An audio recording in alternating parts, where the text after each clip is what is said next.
Bonjour tout le monde et bienvenue dans ce nouveau podcast tricot. Donc la dernière fois que je suis venue vous voir, j'ai travaillé sur 2 projets. Il y avait le débardeur de Test-Knit de Mipi The Label et le Shona Top de Irene. Alors, j'ai terminé du coup le Test-Knit.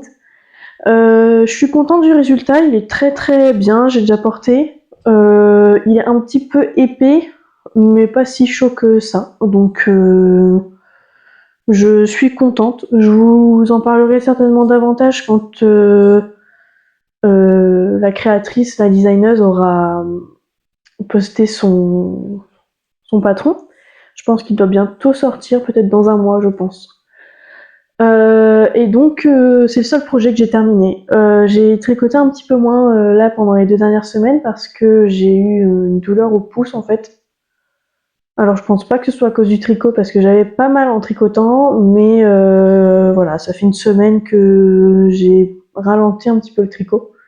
J'ai quand même des choses à vous montrer parce que voilà, je tricote beaucoup, mais c'est vrai que j'ai un petit peu ralenti. Donc la fois dernière, je vous avais montré aussi le Shona Top de Irene Lin, que voici.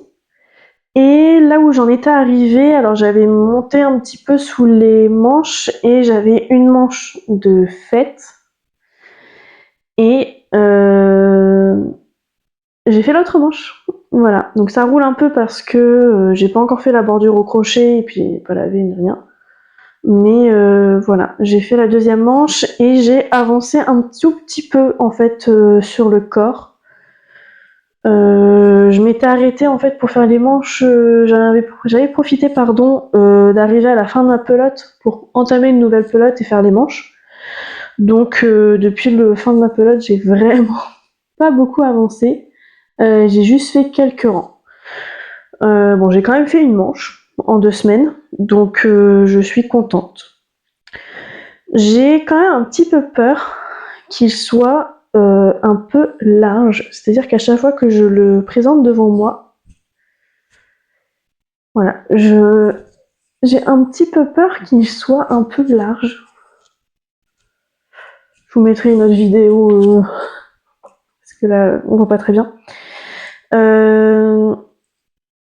Parce que en fait, je ne sais pas, je trouve que l'encolure est très dégagée. Après, je sais qu'il y a une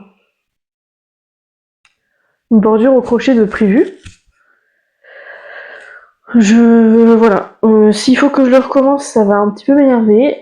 J'aime pas du tout détricoter quelque chose sur lequel j'ai déjà passé au moins 15-20 heures dessus. Donc j'ai pas trop envie de le détricoter. S'il faut vraiment que je le fasse en taille plus petite, je le ferai, mais bon. Je pense pas en fait. Au niveau des dimensions, dans le patron, c'était vraiment cette taille-là qui me correspondait. La taille d'en dessous, je pense que ça va être un peu juste. Je vais l'essayer puis je pense que je vais vous montrer. Donc voilà ce qu'il donne une fois porté. Je trouve que voilà, l'encolure est quand même très très large puisque ça m'arrive vraiment au niveau des épaules, donc enfin presque à la fin de mes épaules. On voit pas très bien. Voilà, voilà, après je sais que c'est un t-shirt qui se veut assez large. Je verrai bien, je vais peut-être faire l'encolure en crochet. Pour voir ce que ça donne et voir s'il faut que je refasse dans une taille plus petite. Enfin, à voir si je le... Je pense que c'est ça. Je pense que la semaine prochaine ou prochainement en tout cas, je vais essayer de faire la bordure au crochet, en tout cas de l'encolure, et du coup j'en profiterai pour faire celle des manches, comme ça elle sera faite. Et voir ce que ça donne et si ça me plaît quand même ou si je trouve que c'est trop large. Je verrai bien. Donc je n'ai pas trop avancé sur le Shona Top. Bon, j'ai quand même fait une manche et 3 rangs de corps. Mais c'est parce que j'ai une excuse puisque j'ai un nouveau castle. Donc je vous avais parlé la fois dernière que j'hésitais entre 2 projets. Il y avait le Electrin Cardigan de Colibri Marijuana et le Perséphone, il me semble, cardigan de Emily Panscard, quelque chose comme ça. Bon, mon choix était déjà fait, je pense. Enfin, j'ai pas, voilà, je pense que je gardais mon idée première, donc je vous présente le début du Electric Cardigan, qui est, c'est pas exactement enfin c'est pas du tout le même fil, qui était recommandé par le patron, puisque il me semble que dans le patron c'était un fil de laine, la Mérino, je pense, je ne suis plus sûre du tout, avec un fil de mohair, donc 2 fils tenus ensemble. Moi, je le fais du coup en coton. C'est pas 100% coton, ça doit être 70% coton et 30% polyester ou polyamide. Enfin, c'est un mélange en tout cas, ou peut-être plus de coton, je me souviens plus tout à fait. Mais c'est à peu près la même couleur. Voilà, je voulais dire que c'est à petit peu près la même couleur. Alors, c'est une construction que je n'avais encore jamais fait, puisque on démarre avec très très peu de mailles. Il me semble que j'ai démarré avec 40 mailles. Ou 80 mailles. Mais je crois que c'était 40 mailles. Ou quelque chose comme ça. Mais pour moi, c'était très, très peu de mailles, en fait. Et en fait, il y a des bandes au niveau... Je me rapproche un petit peu. Il y a des bandes au niveau des épaules. Alors, en anglais, il me semble que c'est saddle shoulder. En français, je sais pas du tout. Et puis, en fait, on fait des... Alors, c'est pas un relevage de mailles, c'est vraiment des augmentations de chaque côté. Il y a des augmentations d'épaules. Et voilà, du coup, ce que ça donne pour l'instant. Alors, c'est compliqué à montrer puisque mon câble est un peu petit pour la circonférence. Voilà. J'ai l'impression que c'est beaucoup plus petit. Beaucoup trop petit par rapport à ma taille habituelle. Mais surtout en plus avec le Shonatop que je viens de vous montrer qui paraît en fait énorme. Je pense que je me suis pas tombée sur la taille non plus. Avec moi c'est toujours un petit peu la surprise parce que bon voilà, c'est trop petit ou trop grand. Bon, quoique, le pull bleu, je l'appelle mon pull bleu parce que c'est le seul pull bleu que j'ai. Le Ingrid Sweater de Petite Knit, ça va, lui il est à la bonne taille. Donc voilà, j'ai beaucoup travaillé sur lui pendant les 2 dernières semaines. J'ai plutôt bien avancé, donc je suis assez contente de moi. Et j'ai hâte de le reprendre, mais là je veux avancer d'abord sur le Shonatop un petit peu pour avancer dessus en fait. Mon idée en fait quand j'ai 2 projets en cours, pour moi je pense que, en tout cas c'est ce qui me correspond, mais je pense que 2 projets en cours en même temps, 2 en cours en même temps, je vais y arriver, pour moi c'est l'idéal, dans le sens où j'ai toujours besoin de quelque chose qui me challenge un petit peu, qui me titille un petit peu mon cerveau, on va dire. Et puis j'ai quand même aussi besoin de projets où j'ai rien à penser et je fais du jersey en rond ou pas, hein, mais vraiment juste des allers-retours, pas d'augmentation, rien du tout. Donc voilà, mon idée. Quand j'ai commencé celui-là, je l'ai commencé après avoir fini la 2e manche du Shonatop, puisque je savais qu'une fois que ma 2e manche était terminée, je partais pour quelques centimètres quand même de jersey en rond, et vu que c'est un t-shirt qui est large et que je suis une grande taille, il y a beaucoup de mailles et ça prend quand même quelques minutes, une vingtaine de minutes par rang. Et donc mon idée c'était, pendant que j'ai du coup mon jersey en rond qui est 0 cerveau, avant d'arriver au motif de dentelle sur la fin du t-shirt, c'était de commencer le Electric Cardigan pour faire tout ce qui est augmentation, construction, etc.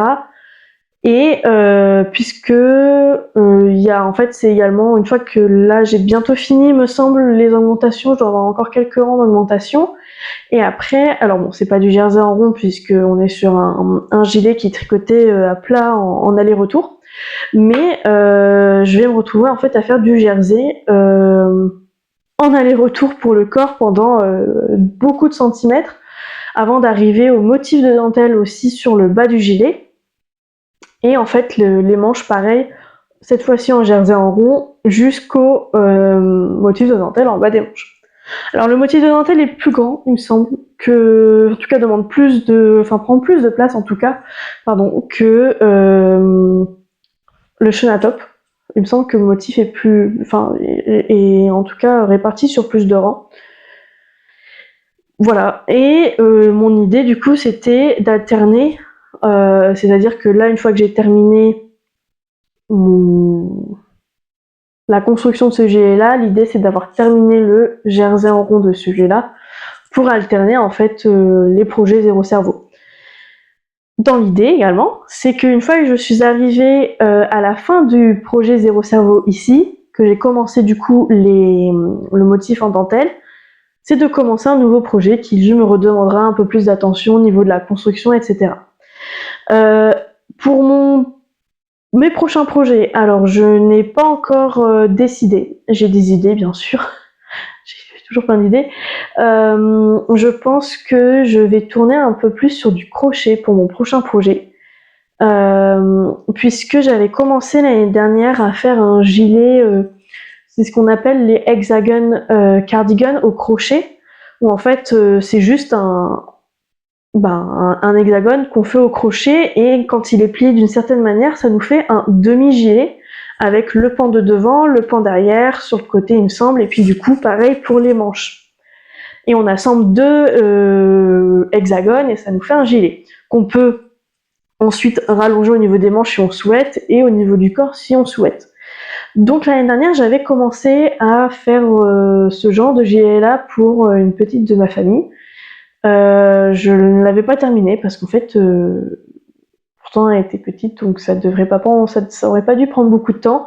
Mais en fait, j'ai vraiment galéré à réussir à le faire à sa taille. Donc je l'ai un peu abandonné et je compte le reprendre pour qu'elle puisse le porter cet été. Puisqu'on est au début juin, donc l'objectif ce serait de le terminer pour fin juin, je pense. Je pense que fin juin, je l'aurai pas terminé. Parce que je veux quand même terminer mon Shonatop avant pour pas avoir 3 projets en cours. Donc voilà, l'idéal ce serait de le terminer quand même pour cet été, qu'elle puisse le porter un petit peu, surtout que c'est des couleurs, c'était du fil, alors il me semble qu'il n'y a pas de coton dans ce fil là, je crois que c'est du 100% polyester de chez Action, et j'avais doublé en fait, j'avais pris un fil blanc et un fil multicolore avec du jaune, du rose, il me semble du vert, etc.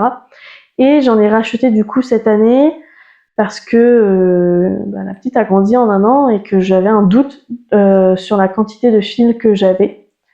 Donc j'avais racheté pareil une bobine en fait blanche et une bobine de dégradé de bleu, voire bleu-vert, j'ai un doute. Je vous en parlerai de toute façon plus dans les détails lors du prochain podcast, puisque là ce n'est qu'un projet. Je l'ai pas encore repris. Mais de toute façon, je pense que j'enlèverai tout et je referai tout parce que ça fait trop longtemps que j'ai abandonné le projet et je préfère tout recommencer parce que j'avais pas non plus avancé beaucoup. Et ensuite, je pense que mon prochain projet après ces deux-là, je sais pas encore en fait ce que ça sera. J'ai des laines à tester que j'ai reçues de la part de ma mère. Donc je pense que je vais tester une de ces laines-là. C'est de la laine très fine en fait, c'est de la laine très fine, c'est une laine type mohair mais qui est quand même assez épaisse. Donc voilà, j'ai jamais testé ce type de laine là, j'aimerais bien tester prochainement. Je vais passer du coup à mon achat. Bon, j'achète pas non plus du fil tous les mois ou toutes les semaines, hein, mais je suis allée dans un magasin entrepôt de laine mercerie sur un mien qui s'appelle Créanou. Et je suis tombée sur cette laine-là. Alors c'est de la 100% acrylique, pardon, 97% acrylique et 3% de viscose. C'est de la Lamy Yarns, c'est la standard numéro 1, mais version tweed. Et en fait, c'est une couleur, alors sur la caméra, je vois pas si on voit très bien, ça fait plus marron, mais en vrai, elle est plutôt grise. Enfin, c'est un gris marron, plutôt froid. Donc avec des petites notes de couleur effet tweed. Je l'ai pas trouvé sur Ravelry étonnamment, et alors là, il y a la standard numéro 1, mais il n'y a pas la version tweed sur Ravelry, donc quand je l'ai rentrée dans mon stash, j'ai juste mis celle-là et puis en commentaire j'ai mis que c'était la tweed. Et en fait, elle était en promo. Alors, c'est déjà de la laine qui coûte pas très cher la pelote de 50 grammes, pardon, ne coûte pas très cher, mais là, elle coûtait 1,10 €, il me semble, ou moins d'1 €. J'ai un doute, je me souviens plus combien j'ai acheté. Et donc, je suis restée dans mon idée de n'acheter de la laine que pour faire un projet. C'est-à-dire, je n'achète pas de laine, même si elle est en promo, si je n'ai pas de projet qui va avec. Donc, j'ai rapidement trouvé, en fait, dans le magasin, hein, j'ai regardé si je pouvais trouver un modèle rapidement qui me plaisait. Et je suis tombée, du coup, sur le Zipper Sweater Light de Petite Knit. Je me suis dit que ça allait rendre très bien, en fait, avec la version tweed. Et en fait, c'est un pull avec un gros zip, un grand zip, un pull un peu avec un col camionneur, etc. J'aime beaucoup ce genre de pull pour l'automne, l'hiver, etc. Donc voilà, je me suis dit que ça allait rendre assez bien en tweed et en couleur claire. Ce sera peut-être un petit peu masculin, mais bon, de toute façon, ce genre de pull, je trouve que ça fait un pull qui a un petit peu de style masculin, ça me dérange pas du tout. Moi, j'aime bien. Donc voilà. Je voulais également vous dire que je fais plein d'autres choses à côté et je voulais vous parler du fait que je fais de la broderie. Alors j'ai fait différents types de broderie selon les époques, on va dire. Et donc là, j'ai commencé l'année dernière, il y a à peu près 1 an, une broderie point de croix qui est énorme. Je vous insérerai, je la filmerai parce qu'elle n'est pas dans la pièce, elle est ici. Donc je suis fan de la série Doctor Who. Si vous avez vu mon premier podcast, vous avez vu que j'ai une écharpe en lien avec un personnage de cette série-là. Et donc dans la série, on a un tableau, à un moment dans une des saisons, qui est censé être fait par Van Gogh. Donc on a les inspirations de Van Gogh, et en fait c'est, si vous connaissez, c'est le Tardis qui explose. Donc voilà, avec plein de volutes. Je vous mettrai certainement le produit, quoi il doit ressembler une fois qu'il sera fini, et mon avancée, qui est très limitée. Puisque je pense que j'ai fait, je ne sais pas combien de pourcentage, je n'ai pas regardé, j'ai une application qui m'explique, qui a plein de trucs, et qui est vraiment génial. Je pense que je suis peut-être à 10% de l'avoir fini. De mémoire, il y a 48 000 croix et j'en ai fait 4 000, quelque chose comme ça. Donc je dois pas être très loin des 10%. Voilà, donc au fur et à mesure des podcasts tricot, qui du coup vont devenir des podcasts un petit peu plus créatifs, je vous partagerai, je pense, un petit peu juste mon avancée comme ça rapidement, en avant-après. Donc mon avancée sur ce projet point de croix. Il y avait un autre point de croix que j'avais commencé juste avant, c'était un motif que j'avais trouvé sur Etsy. Alors il y avait les deux. Si je le retrouve, une photo, je vous le mettrai. En tout cas, je vous mettrai une photo du motif et je vous mettrai une photo de mon avancée si je l'ai. En sachant que pour l'instant, pareil, ça c'est un en cours au placard. Je préfère me consacrer sur le grand pour l'instant. Et puis l'autre, je le terminerai de toute façon à un moment, mais pas forcément maintenant. Voilà, je pense que c'est tout pour aujourd'hui. Je vous remercie de m'avoir écouté, d'avoir regardé cette vidéo jusqu'au bout si c'est le cas. N'hésitez pas à vous abonner. Je l'ai pas encore dit, mais voilà, vous abonner ou en tout cas commenter. N'hésitez pas à me dire également sur quel projet vous êtes en train de travailler et si vous faites d'autres activités créatives que le tricot. Et puis on se retrouve la semaine prochaine ou dans 2 semaines. Non pas pour un podcast tricot suivi de mes aventures tricotanesques, mais pour une vidéo bilan de mes 6 mois de tricot par rapport au début d'année. Puisqu'en fait j'avais fait ce qu'on appelle un Make 9, donc les 9 choses que je voulais faire en tricot cette année, et je vous prépare le bilan de ces 6 mois de tricot là. Prochain podcast, certainement, du coup, dans 2 voire 3 semaines.